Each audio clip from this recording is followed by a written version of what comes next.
was invited to kind of a sneak peek at some of the regs. So, Olivia, kind of how'd that White House security check go for you? Great, thank you. I was fortunate to go last week. The White House had a private briefing to have some of us learn about the proposed regs that are going to come out, the second set of proposed regs, and they had White House officials, the Treasury, and officials from HUD at this briefing at the White House. So it's perfect timing, Kaya, because I'm here today to enlighten you a little bit of what they said at this briefing. Like Kaya, I go around the country speaking at Opportunity Zone panels. Was on a panel with Kaya, in fact, back in Los Angeles. So at the briefing, the good news is they seem to be very encouraging about the regs that are to come out. The purpose of the regs is they want to increase the take-up rate, they said, of Opportunity Zone projects. Because as the prior speakers have said, most of the Opportunity Zone projects are real estate right now and not so much business because we don't have the regs. So in the audience, how many people are working on Opportunity Zone real estate projects? So quite a few. And what about Opportunity Zone business property projects? Okay, we have not as many, but quite a few, which is great. So they really want to increase the number in the business. And part of the problem is that the regulations are lacking and people don't have answers to the questions that they need. So I thought their remarks were encouraging, and what they talked about were, as you can see, do they have the slides up? Yeah, if you could put up that first slide. Could we put up the first slide? Because that would be helpful. It's kind of technical, so I apologize for that. Or it should be the second to the last slide in the deck, our deck. So while they're putting that up, they did confirm, everybody has been saying, well, they didn't say you could not use opportunity funds with new market tax credits, but they didn't say you could. So apparently the second set of proposed regs will come out and actually say that you can pair Opportunity Zone funds with new market tax credits, low-income housing tax credits, and other grant programs, which is great news because a lot of us are working on pairing them, so they are to say that when they come out. We talked a little bit today about what happens if you miss the 90% test. Is it just some sort of penalty, or what is it? They said that the new regs may discuss that it may be more severe and you may actually lose some tax benefits from the program if you're not complying with these rules. So stay tuned for that, but that could be very serious, more serious than the prior regs were. The other issue is everybody's asking, you have to have original use in the property. What is original use? What is the new use? If you have, for instance, if in one of my projects way back when in Enterprise Zone World, we had an old building that had been a grocery store, and then my client did not own it at that point. Then that grocery store was vacant for a year, and then they purchased that grocery store building and converted it to their new office headquarters. So they found for Enterprise Zone bond purposes that that was new use, it was original use, so we're able to go forward on that transaction. Although we had a lot of discussion, how to write briefs on it and everything else, it wasn't that easy. So we're hoping that they come forward with that and maybe follow those rules from the Enterprise Zone world for this, but they said stay tuned on that. They are aware that they need to address that. It's a serious problem, but they will address that in these regs that are coming out.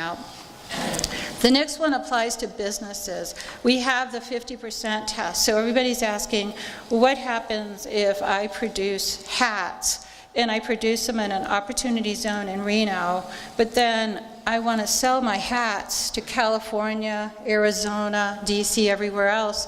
Is that a problem, or do they have to be all sold to customers in Opportunity Zones in Reno or Nevada? They said, this is really good news, that they believe as long as the business, the core business, is conducting itself in the Opportunity Zone, they're not so worried where the customer is. That is fabulous news. So that if you're producing hats and you're selling a lot of them to California, but all the production is taking place here in Reno, you're probably going to be good because it's where the business is actually occurring. But then there's a second issue. What if you don't have, you're not producing widgets or hats, but you have a service business? You have a lawn business instead. What happens then? That's the trickier question. So you go out and you're located here in Reno, but during the day you send out all your employees and they go around and they landscape lawns all over the place. Some are in opportunity zones, some are not. Does that qualify? Nobody knows. But what they said is, it was really interesting. They said that they thought that as long as the business, the core business is taking place, let's say in the opportunity zone in Reno, and as long as all those machines are returned back to the opportunity zone where the business is at the end of the day, that's probably going to qualify. So that's really interesting. It means for services businesses, you can go outside of the zone, but you need to get that equipment back into the zone at the end of the day. Obviously, they don't want people saying that they have an opportunity zone business in Reno, but it's really not at all. It's not in a zone, it's somewhere else, and they just have a couple people sitting in Reno, so they want to avoid that. So I thought that answer was really interesting. I think you'll find this answer interesting too. We've talked a lot about the safe harbor rule, the 31-month rule, and how does that work? And that can be a problem when you're developing a project, because what if you're raising funds? Todd, I'm sure, will agree with this, and it's coming in over time. So you get one tranche of funds, but then you get another tranche a year later. What happens to that 31-month rule? Does it apply to both, the same or different? So we've all been wondering what happens with that. And they said they do anticipate multiple pools as the cash comes in at different times, and they're going to allow for the different pools to come in. So in other words, you can have different tranches of funds coming in over the period of time, so that will give you more leniency, and I think that's going to help some of these projects, and particularly for the developers in the audience. I'm sure you like to hear that. That's great news. And they didn't give any more details than that. We kind of anticipated they would do that, because I don't know how else it would work if they didn't do that. It would be very confusing.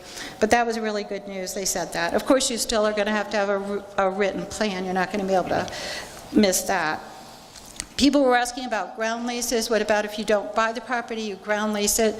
They would not, they wouldn't answer that. They said they'll provide more details when the regs come out on that. That's particularly interesting for Indian reservations. They don't, I also attended the IRS hearings they had a couple weeks ago, and there were people there from Indian reservations saying they had a problem because they don't, their reservation is an opportunity zone, but they don't own the land. The Department of Interior owns the land. They're just leasing it. So can they use that as an opportunity zone business or not? And that's a problem right now. So they said they will address that in these new regs. So that will be really interesting to hear what they say about that. The other issue I hear a lot about from clients is raw land. How do you substantially improve raw land? I've had so many people call me and say, can they move a trailer on the raw land and sell hot dogs or something, or pretzels, and will that be substantial improvement? Because they're actually doing a business and they've got the trailer and it will stay there and they'll sell the pretzels. So they said they're aware of that. That's a huge issue. They are not going to give guidance at that day, but they will come out with, and they're going to tell us how we improve raw land, because so many people want to use this trailer idea, I guess. Right, and so the idea there is Matt Drennan in the last segment was talking about, hey, if you have $400,000, $100,000 of land, $300,000 of improvements, you got to double down on the improvements. Well, if you just have raw land and you just put anything on there, so that's, they're saying, hey, can you game the system that way and basically be able to. And you said they're looking at it. They're aware of that. They are going to come out with guidance on that. Of course, I think you do know the other proposed regs came out that if you have to when you have to substantially improve the product, I think we talked about that, you don't include the raw land, you just include, for the adjusted basis, you look at the building. So they did not change that. They are very concerned about tax shelters. I think you've learned today that opportunity zones are anything but simple. People originally thought, I'll just do this myself, file the form, and I'll be set. Well, as you can tell, don't do that. It's anything but simple. It's extremely complex. There's all these different rules, and it's really important that you comply with those. And they are very concerned about tax shelters. So they said they're going to issue something on that. They want to have, this is not for the purpose of creating tax shelters. They also said that, I think we talked about the proposed regs that they had. As you know, that's not law, and then we had the Blue Book in December, and now we're going to have a second set of regulations. What wasn't said that you need to know is that they have said that you can rely on these proposed regs. Normally you can't, right. But in this case. And so they came out at the White House briefing and said, we were able to ask questions at it. Some of the questions they would answer and some they wouldn't. But they said for the second set of proposed regs, it will say that we will be able to rely on them. Which is actually huge, because if you're putting deals together, it gives you the ability to kind of have that safe harbor to say, even if they change the regulations, if you relied on them, that's still good for your fund. So are we in question time now? Or we got another 9 minutes? Okay, good. So what I want to be able to do is kind of throw some stuff out to the panel for stuff that I've seen. So one of the things that I think if you were to look at it, investing in a qualified opportunity zone business. And I think technology companies, right? I want to invest in the next Google. As a member of the Reno Angels, I know the Kauffman Foundation tells me I shouldn't do one angel investment, I should do 10. Kind of 7 of them are going to go belly up. I'll get my money back on 2, but I'm going to have one that's going to just have a huge ROI, make a lot of money. So does that methodology apply to qualified opportunity zone businesses? What happens if I invest in 10? You're talking about like a multi-asset fund? Yeah. Yeah. Well, one of the big issues is we call it the interim gains issue, and that is, if you invest in 10 assets and you get an offer on one of them in year 6, you sell that for a gain. The hope was that the fund would be able to reinvest those proceeds and not have tax consequences. I'm not very optimistic that that will be the case based on what we're hearing. In the blue book that came out, I don't know why it takes, which is the legislative history, but the law gets passed on December 22nd, 2017. The blue book comes out 10 months later on what the legislative history is, but in the blue book, it indicates that they thought that interim gains would be taxable. So it's one of those issues that we're going to see worked out, but perhaps the best we're going to do would be if the fund did reinvest in the new business, you'd start the 10-year clock on that new business. Right. Yeah, it's an interesting one if you in that invest in 10 scenario. Brad, it'd be interesting to get your spin on this. Do I now? Let's just say I invested in 10 companies. I just have my own fund to make it simple. But 10 go belly up. So I have 10 separate funds. 10 goes belly up. I cut to the end of 2026, and I got one that's a home run. It's still going. I'll have it for the 10-year period. Does that help me at all for this check I've got right now for my 85% of the tax? Well, that's a good question. I probably couldn't particularly answer that one, but I will say this: that is the home run of this program. Is just that scenario right there. Is that because you think about the 3 benefits, that appreciation piece is huge when you think about businesses, especially technology and startup space. So, that is where you might see some of the, when you underwrite this, we see real estate all the time. That's part and parcel of what I do on a regular basis. Is 350 to 500 basis points is kind of what we're seeing post-tax. But when you think about how do you measure that from a startup perspective, investing in a business, and the upside is tremendous. So that third piece of the pie, how do you quantify that? Well, it's going to be probably past for that one out of the 10. Right. Of course, then you got to consider your losses on the other 9. Well, yeah, you lost the cash, but that's where if you can make it up on the last one, I think you should be in a pretty good spot, Tim. But just backing off the practical, the rule issues, just think about, for any of you that have ever raised any money from either private equity or venture capital, their mindset is not 10 years, okay? I'm just going to, if you go to them and recalibrating I got a deal I'm raising money for, and we think you're going to get your money back in 10 years. I mean, it's completely counterintuitive to all of them. So I'm interested to see what they actually do because, well, first of all, I may not be alive in 10 years, okay? That's number one. Right. But number two, their IRRs, they're trying to turn their dollars in 3 years. They want to get their pop. So the concept of doing it this way. Now, you can mix funds. So that might be something that they do where they take, qualified funds and non-qualified funds. But just as a mentality, while it might make sense to us as individual investors, VC companies typically don't like to hold things for 10 years. So, and that brings up a question about that's still open. I think there's really kind of one or two that is the distribution question. So in the real estate space, clearly that's why you develop Sure. the property, you know, once it's stabilized, you want to have a distribution. Is that going to be allowed? Still unclear. Right. No, that's a good point. I didn't know if the other side wanted to weigh in. Yeah, I think for opportunity funds that are, you know, or managers of opportunity funds that are trying to differentiate themselves with respect to deal flow, I think it's very important to point out things like, I'm in this for the long run. I think, you know, deal flow is hard to come by for a lot of fund managers, particularly small fund managers. And I think folks that have gone through the pain and effort in complex analysis of setting up an opportunity fund, I think something that's key for managers to kind of sell to, you know, business owners is, I'm going to be in this with you for the long haul. I'm not trying to flip this or force you to IPO. You know, there's not an exit that's, you know, looming immediately. It's I want to hold this for 10 years because I want to be in it for, you know, the tax benefit. And I think, you know, being able to differentiate yourself in that type of positive way will, you know, I think one of the side benefits will be, you know, increased deal flow or, you know, standing out from, you know, the VC PE crowd. Well, also for the exit strategy, if a lot of my clients are not just buying one lot, one parcel, they're buying multiple parcels. So then the question is, I always think, what's going to happen at the exit in 10 years from now? What's going to happen?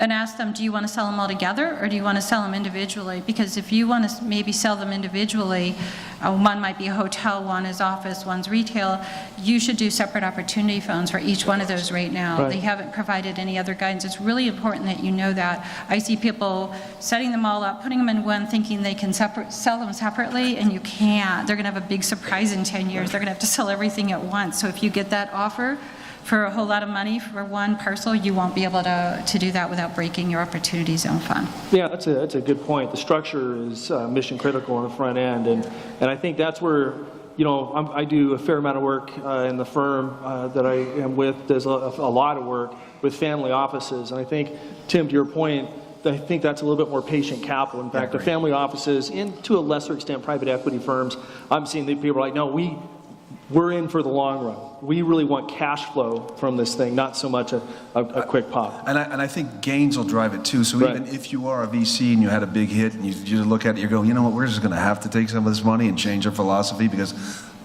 the gains the are right so time. much. Yeah. No, that's a good point. Good point. So the other thing I'd like to be able to, you know, if we talked about kind of technology companies, I'd love to get the panel's perspective on kind of where they think is investing in business. What are the other genres of businesses that you think might pop? And, you know, there's a lot of people I know here in the audience, some people with money, some people with businesses, but a ton of entrepreneurs, and they're trying to say, you know, because they can self-certify their own funds. They're like, hey, I can just go into business myself and make it in my own opportunity zone business. You know, what's good business fund? What are the genres that are out there you think that they should be considering? You know, I haven't heard chatter about this lately, but initially when the regs came out in October was, you know, in the retail space, franchises fit very well within the program. So, again, not too much traction of late, but that could be very much a function of waiting to get that final reg package. But franchises, certainly. No, that's good. Yeah, I mean, with one of the tests, there's an intangibles test, and it says a substantial portion of your intangible assets have to be used in a trade or business, and then the proposed regs added a situs requirement that says within the opportunity zone. We're hoping that's going to get removed in the next tranche of regulations. But it's interesting because, like with a franchise, with tangible property, it has to be, you know, newly acquired property post 2017. But with intangibles, there's no date requirement on that, and so. I could see franchises work. Someone asked me what would be, where we are right now, what would be the perfect operating business? We're brainstorming. We're like a health club because everything is in the zone, right? Everything the equipment's in the zone, the employees are in the zone. So that's where we are right now. But I know a bunch of buddies that own health clubs, and they'd say profits are not in the zone. That's right. They still got to make money. You can pick them up pretty cheap right now. So, Almost free. And no suntan facility. Right, in that No facility. sun tanning facility. Canvas. Another area we're getting asked almost weekly is developers are asking us, can we set up our property management companies as a business in the opportunity zone? Every week I get asked that. And what's the answer? It depends. It depends. Yeah. You should be an accountant. That's all we I should be do. an accountant, exactly. And we have to wait on the regs on that. I mean, I know it doesn't work for some of their ideas where they're managing, most of the properties they're managing are not in the opportunity zone, and they're going to have one or two people Right. in the zone. I mean, I know they're trying, but that doesn't seem like that's going to work. No, it's interesting. So in the audience is Katrina Lofton, who's my co-host on the radio show, and she's the straight person on the radio. She tries to keep me in line, but really, because I always ask the question, what are those businesses that have these great multiples, right? Where you can say you create cash flow, but then you get some great multiple of it. Yeah, the franchise thing is great multiples, right? The technology company, great multiples. Anything that you can go to sleep and get money, hit your lockbox, great multiples. Anything you have to work for, not so much. So that's where the property management part of it maybe isn't going to trigger as much as the more traditional, sustainable businesses. So, Mike, I'll make one comment, and we at dinner last night that we had, we were talking a little bit that there's still an intent requirement here. So when you start to get into the nuances of the technicalities, you got to look back to the intent. Really, the driver here is jobs and growth. And if you're just trying to structure something to make it fit in a box that's really not providing anything into the zone, probably won't work. So just keep that in mind. Okay. All right, Q&A. So, probably the combined rate on this stage has got to be $3,000 an hour. You get it for free. I was going to say that. I wrote this in a couple of the posts, but I mean, every panel was like that, but this panel in particular, I told people, you would have paid tens of thousands of dollars for this meeting and taken about a year to get as much knowledge and information as shared by these people. So, sorry, Q&A. I know you got questions. So, the roving microphone. But we are accepting donations, okay? So to our private foundation. Hi, and thank you. My question is on a collective approach, and I'll elaborate on the health club scenario that you shared. So I'm opening a health club in an opportunity zone. Within the health club, I want to invite in a vegan restaurant and a juice bar and a massage therapist, each to operate their own businesses independently within my facility. How does that work within an opportunity zone as an opportunity zone business? So would you be leasing those facilities to these folks? Yes, I would be leasing the facilities to these folks. They are their own independent, either sole proprietorships or LLCs, and they have been in existence prior to me opening my Opportunity Zone Health Club. Yeah, so you'd have like a quasi-operating business / real estate OZB.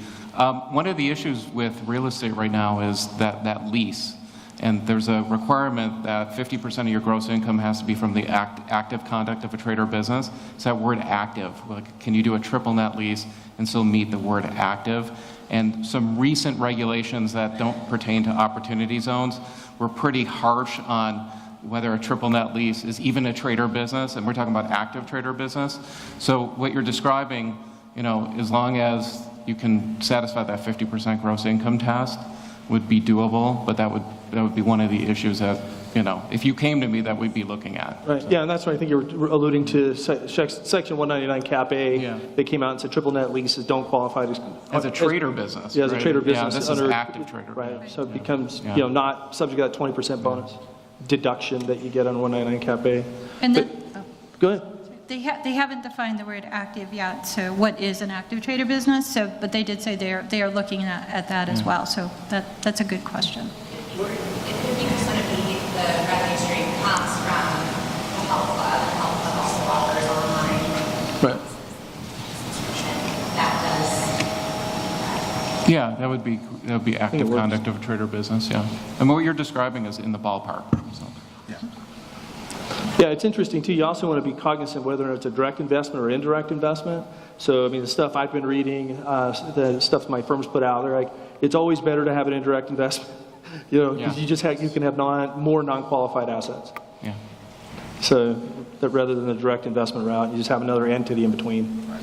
Yeah, we have not seen any direct investment.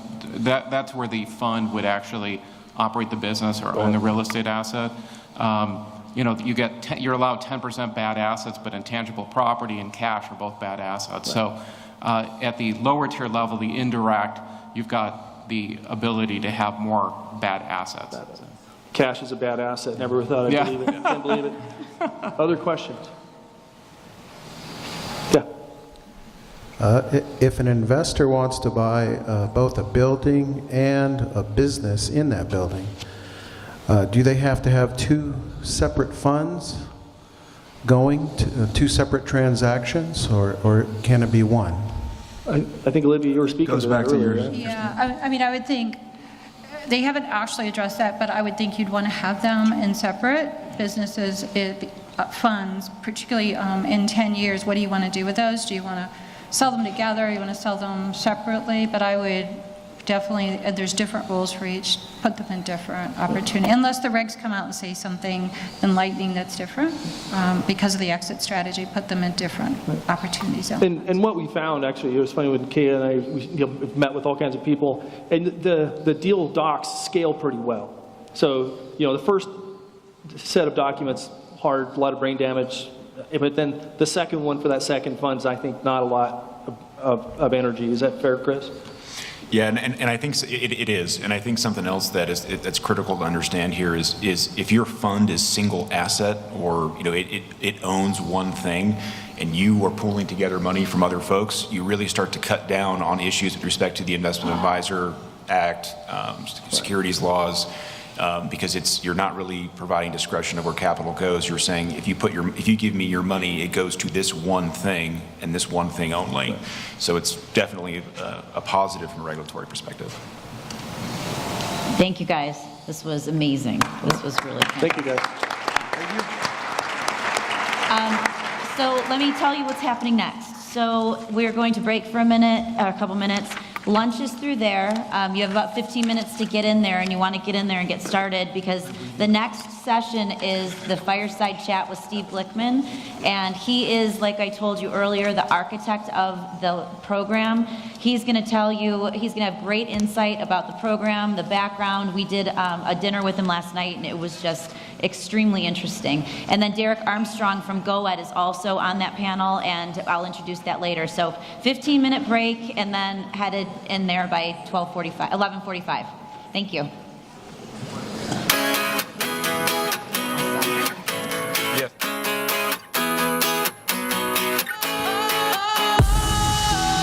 Sometimes I get a good feeling, yeah. I get a feeling that I never had before. No, I get a good feeling, yeah. Oh, sometimes I get a good feeling, yeah. I get a feeling that I never had before. No, I get a good feeling, yeah. Yes, I can. Doubt, better leave. I'm running with this plan. Pull me, grab me, crabs in the bucket can't have me. I'll be the president one day. January 1st. Oh, you like that gossip? Like you the one drinking what gossip.com. Now I got a word for your tongue. How many Rolling Stones you want? Yeah, I got a brand new spirit speaking and it's done. Woke up on the side of the bed like I won. Talk like the wind in my chest to that sun. G5 in the US to Taiwan.